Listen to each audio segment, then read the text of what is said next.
So John records Jesus going into Jerusalem and a great crowd going before him and putting palm branches before him.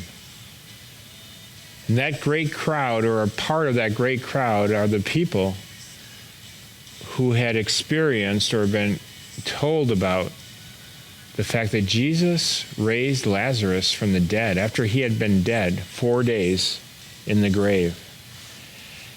If you remember in John chapter 11, Jesus is told about the fact that Lazarus is sick. And Jesus waits around before going to Bethany. And the disciples are wondering why Jesus isn't leaving right away. And Jesus comments to them, he said, "This sickness is not unto death, but for the glory of God, that the Son of God may be glorified through it." What happens on Palm Sunday?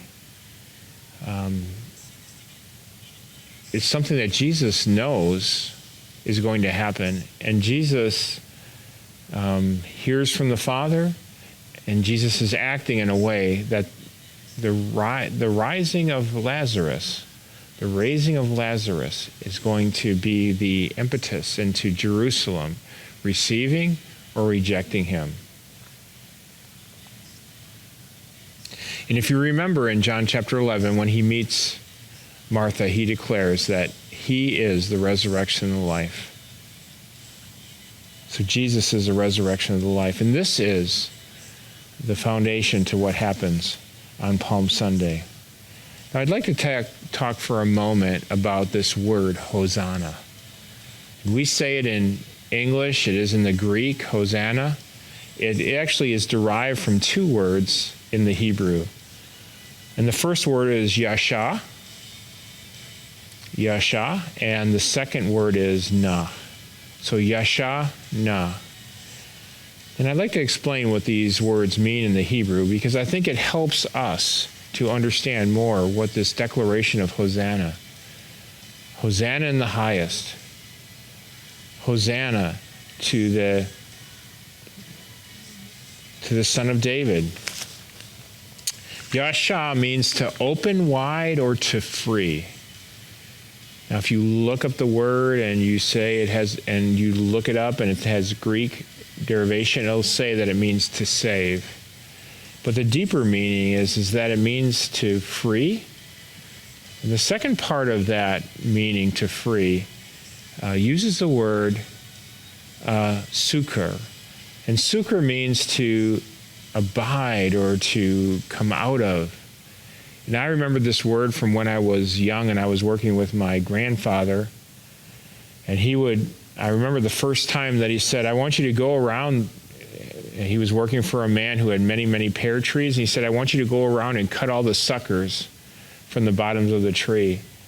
And it's the word succor, sucker. And it really means to be a branch. It means to come out of the tree and to be attached to the tree. We see this pictured in John chapter 15, where Jesus tells us to abide in him because he is the vine and we are the branches. And if we abide in him and he abides in us, we will bear much fruit, because without him we can do nothing. That's John 15:5. So the word yasha means to be free and to succor or be part or abide in him. But I love the second part of this, which is implied, and that is to defend or to deliver, to rescue, and to be safe. And this is all the power of the meaning, to be saved. Now, the second part of this word is na, and na is simply the nod of the head.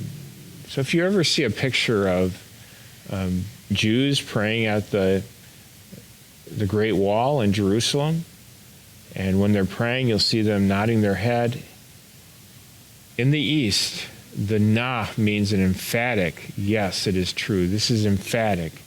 So it's Lord, save us, emphatically. So the crowd is yelling to be saved emphatically. Let me read that again from John chapter 12.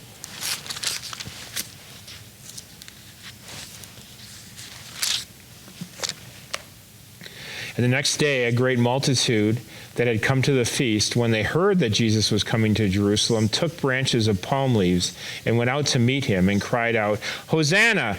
Blessed is he who comes in the name of the Lord, the King of Israel."